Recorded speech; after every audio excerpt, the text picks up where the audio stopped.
Hey everybody, it's Mrs. E. First, I need to say I miss you all so much. Second, I'm here with a Mrs. E mini lesson. Yay! What are we talking about today, Mrs. E? Funny you should ask. Fables. Now, I know what you're thinking. What's a fable, Mrs. E? Some of you might remember, some might not. It's been a while. A fable, one of my favorite things to read, is a very short story, usually involving animals that have characteristics of people. And by that I mean they act like people. And fables teach a lesson. Some call it a moral. It's a lesson. So it's a bunch of animals acting like people, doing things, making mistakes, and then we all get to learn from it. Okay? So, fables have been around forever, thousands of years. They used to be told to children, even adults, often read by school children when values are being discussed. It's a great way to learn and have fun. So, how do you read a fable? Well, the same way you read any other story.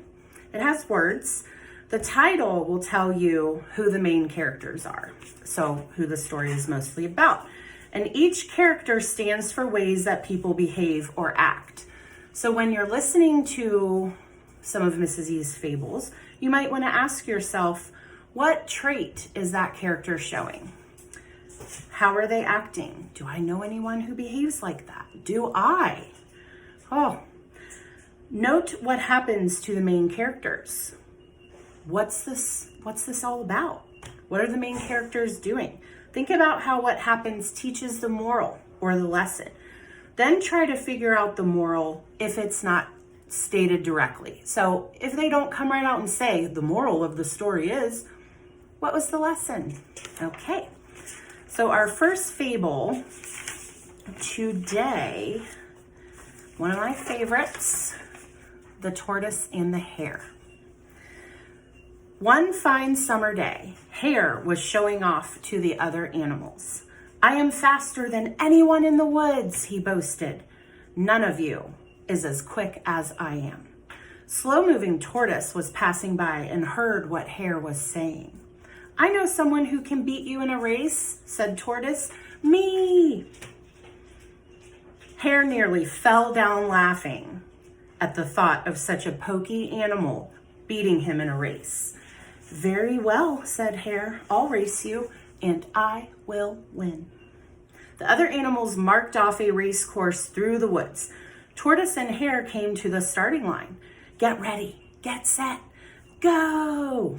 shouted Owl. Off raced Hare as fast as he could go. Soon he was so far ahead of slow-moving Tortoise that he could not see him. "I think I'll take a little nap under this shady tree," decided Hare. "Tortoise is so far behind.